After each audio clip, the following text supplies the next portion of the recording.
Hi everyone, welcome back to my channel, and today's video will be the 1-year review of my Hermes Birkin. I unboxed this bag about a year ago directly from the Hermes boutique. If you haven't seen that video, I'll link it below. I've used it pretty consistently over the course of the year, so I feel like I'm finally ready to give you my thoughts about this bag. I store this bag exactly how it came from the boutique, stuffed with the felt. I don't put it in a box. I have a bag cabinet with glass doors. It doesn't get much light and it's protected from dust. But if I'm using it for a couple of days in a row, I just leave it in the cabinet exactly like this.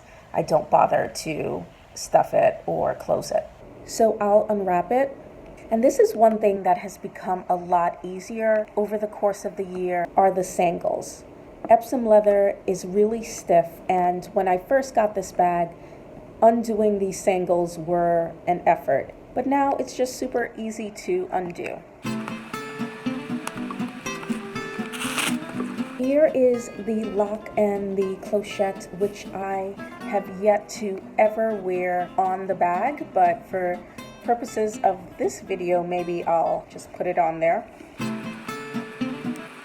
So over the course of this year, I've got a fair amount of use out of this bag. The reason I'm able to is that I'm not at all precious with it, and I've taken it everywhere. Dinners, movies, Broadway plays. If you follow me on Instagram, you've seen it regularly on the subway, buses, kids' birthday parties, the supermarket. It's too small for me to take to work, but this bag has been pretty much everywhere else. The only places that I don't take it are those where I need my hands free, like the playground. And that was one of my biggest concerns in buying this bag. Would I be able to get enough use out of it that I wouldn't regret spending a large amount of money? So overall, I love the bag. I have no regrets. But like any other bag, there are pros and cons. So I wanted in this video to discuss the pros and cons of the Birkin 30 in this particular combination, and also to discuss the pros and cons of Epsom leather.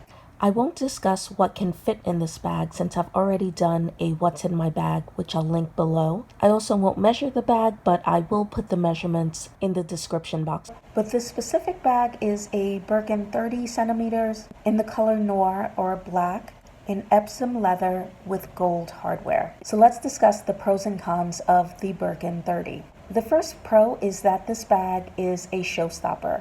It is stunning, especially in this particular combination. Black and gold is really eye-catching. Even without logos, it's such a well-known silhouette. It garners a lot of attention, lots of compliments. And for such a simple bag, it really makes a statement. The second pro is that it is extremely versatile. It elevates any outfit, so if you're wearing jeans, it makes you look very put together, but you can wear a dress and it looks really pretty and ladylike. So you can wear anything with a Birkin and you automatically look like you have it together. It is a really elegant bag, even though it's a tote. I've seen people with sweatpants and Birkins, so there's really not much that you wouldn't be able to wear a Birkin with. It's really more about your comfort level with wearing your bag. Are you going to save it for special occasions, or are you going to be more like me and just wear it with whatever, whenever? So the next couple of pros are really specific to this particular combination of the bag. Black is a really carefree and easy to match combination, and the size 30 is a perfect size for me and probably a lot of people, both because of the handle drop and the capacity. What I mean by that is the 25 has a much shorter handle drop. So if you're wearing a coat or a jacket like I do 6 months out of the year in New York City, it might be a little cumbersome to get your hands through, to wear in the crook of your arm like this. So you might end up having to carry it by the top handle, whereas that's not an issue with the size 30. Similarly, with the 25, the capacity isn't that great for someone like me. I don't do a lot of driving, so when I'm out for the day, my bag pretty much has to carry whatever I need for that particular day. An umbrella or kitty snacks, since I don't have the luxury of keeping all of those types of things in my car and just getting them when I need. So as cute as the 25 is, that size bag I may end up using more as an evening bag. I love that size, so it's definitely a contender for the future, but I chose the 30 as my first size because I knew that's what I would get the most use out of. I also feel like this bag is really durable. Birkins are made to last and be refurbished when they start showing a lot of wear. I would say this bag shows minimal wear even after over a year of regular use. Most of the wear is on the hardware, so there are hairline scratches on the hardware. That's par for the course unless you buy protective stickers for your hardware, and even with those stickers, you have to keep replacing them. They don't stay on permanently. There's a little bit of wear on the glazing on one side from where my daughter dropped it on New York City concrete. This bag has been scratched and bumped and jostled, and it shows zero wear on the leather itself. So overall, I'm really quite pleased with how durable the bag has been over the course of the year. And the final pro is how well crafted this bag is. Before I handled my first Birkin, I didn't really get what people meant when they said that the craftsmanship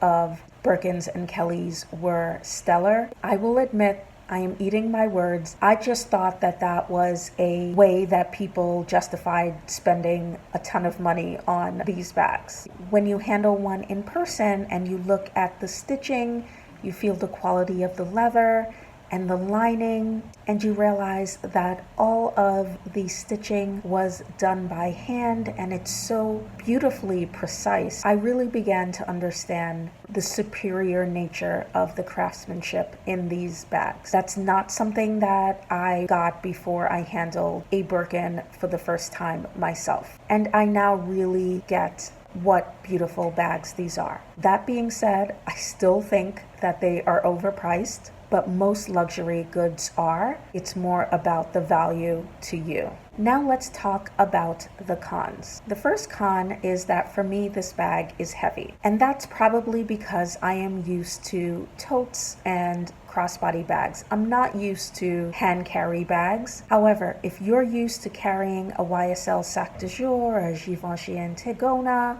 or a Celine mini luggage, this will not at all feel heavy to you. It will feel, in fact, light. But if you're a person like me who's not used to carrying a bag in the crook of your arm, you probably will feel the weight of this bag. Along with that, there's no shoulder strap, so you don't have the ability to take that weight off your hand and transfer it to your shoulder. So I will say that this is a particular issue for those of us who live in walking cities, so New York or London, Paris. Because if you live in the suburbs or anywhere that you drive a lot, you're probably going to dinner or the bank, the mall, and right back to your car, and it's sitting in the seat next to you. So you don't always have to have the bag on your arm the way you would if you live in a walkable city. So this is a con for me, but I don't think it's necessarily a con for everyone. The next con is that this bag is very hard to close, so no one does. Everyone wears it open, and because of that, it's not a super secure bag. That being said, it's also not wide open like a Neverfull, so it's also not the easiest bag to stick your hand in. Last con is actually my first pro. It's that the bag is a showstopper and it's stunning. So it attracts a lot of attention, good or bad. So that may be people thinking that your bag is fake, or unsavory type of people knowing that your bag is real. So a lot of people have these types of bags insured for good reason. And this is not in any way the higher end of Hermes bag prices. So I don't have a Himalayan or even a regular crocodile bag, but it's still a pretty expensive bag and should be treated as such. Okay, let's talk specifically about the pros and cons of Epsom leather. So I've noticed on blogs and on YouTube, when it comes to Hermes, People are really passionate about the bags that they like and especially about the leathers that they favor. And I think it may be difficult for people to be unbiased. But for me, the truth is I think all leathers, all bags have pros and cons. So let's talk about Epsom leather and its pros. So Epsom is relatively scratch resistant. That sound is my nails up against the bag, and it does not have one scratch. As I said, this bag has been scratched by my daughter, dropped by her on the concrete, or bumped up against on the subway, and it is still scratch free. So I find this to be an incredibly durable leather. Another pro is that it's lighter than other common Hermes leathers like Clemence or Togo. If you're very sensitive to the weight of your bag or you have a shoulder or a back issue, then that might be a big deal to you. I'm pretty sensitive to handbag weight, so I do notice the difference, but for me it's not that big of an issue that I wouldn't get a Togo bag because of the weight. Now, one of the biggest pros to Epsom is the structure. And even after a year of steady use, I cannot tell you how many times people have asked me, oh, is that bag brand new? This bag holds its structure so beautifully that it looks relatively new. So that may or may not be a pro to you. If you prefer a squishy, slouchy look, then you're probably not going to like this particular leather. Let's talk about the cons of Epsom leather. So Epsom is a stamped leather, meaning the grains that you see are not the natural grains. They've been stamped in.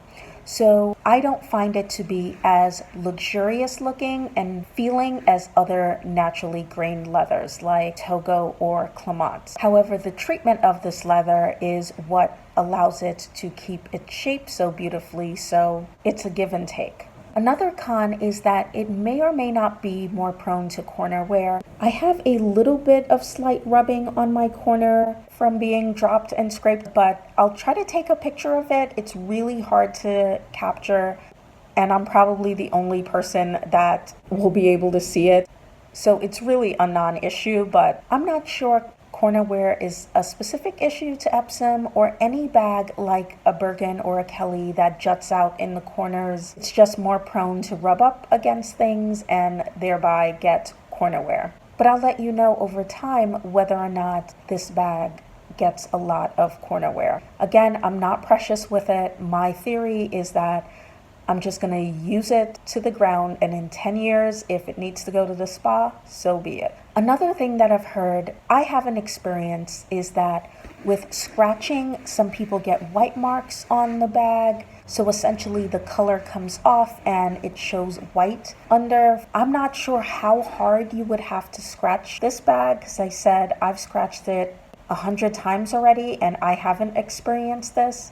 I'm not sure if maybe this is an issue that Hermes has corrected in recent years, but I have heard that, and that's not something that people would make up about their own bags. So it's clearly something that people have experienced. I just haven't experienced it myself, but I thought I would mention it as something that may be particular to Epsom leather. So those are the cons that I can think of about this particular leather. There's some other general things that I thought I would address in this video. I've heard on a couple of videos and in comments and online that Epsom leather cannot be repaired, which concerned me. So I asked my SA, who, by the way, has worked for Hermes for probably 2 decades, so she's neither new to the leathers nor the repair process. I said to her, I heard that Epsom leather cannot be repaired, in particular the corners. Is that true? And she looked at me like I'd lost my mind and asked, where did I hear that? Because that's absolutely not true. She said that she has Epsom leather bags. They can absolutely be spa'd. I think one of her peeves is that a lot of her clients seem to get a lot of misinformation online. So she's constantly telling people that what they read online is not necessarily true. Now, I do think that there may be cases where people have damaged their Epsom bags beyond repairs, and perhaps those bags cannot be saved. And the other thing that I thought I would mention is that Hermes has a YouTube channel and they have a video on repairs. They show an Epsom leather bag being repaired in that video. I'll try to find it and link it below. And lastly, I wanted to talk about choosing between leathers. The most common choice that people have to make is usually between Togo and Epsom. And that's the choice that I had to make. If you watched my unboxing video or my how I got the bag video, I'll try to link those videos as well. I was offered a black Togo Birkin with rose gold hardware and this bag. I didn't take the Togo bag not because of the leather, but because I wanted regular yellow gold. Even though that rose gold is gorgeous and I would love a rose gold bag in the future, I just wasn't sure how many Birkins were in the cards for me, and I wanted the most classic combination that would match the jewelry that I wear most often as my first bag. So I think both Togo and Epsom are great. I would happily have either. But for anyone, let's say, that's deciding on this bag in the pre-loved market so that you can get exactly what you want, just think about which one of those things you value most. Is structure the most important thing to you? Because Togo will slouch more than Epsom. A lot of that does have to do with storage and how you treat the bag. Or do you value most the natural, luxurious grain of the leather? For me, I like both, and I could just as easily have this bag in Togo leather and enjoy it just as much. I absolutely love this bag. I would buy it again in a heartbeat. I realize this bag is not for everyone. I really enjoy it. I hope this video was helpful. Please let me know if you have any questions. Let me know what you think of the Birkin in general. Do you have one? Do you want one? What's your dream Birkin? Or if you're not into Birkins at all, what's your dream bag? Thank you so much for watching this video. Please subscribe to my channel, and I will see you in my next one. Bye-bye.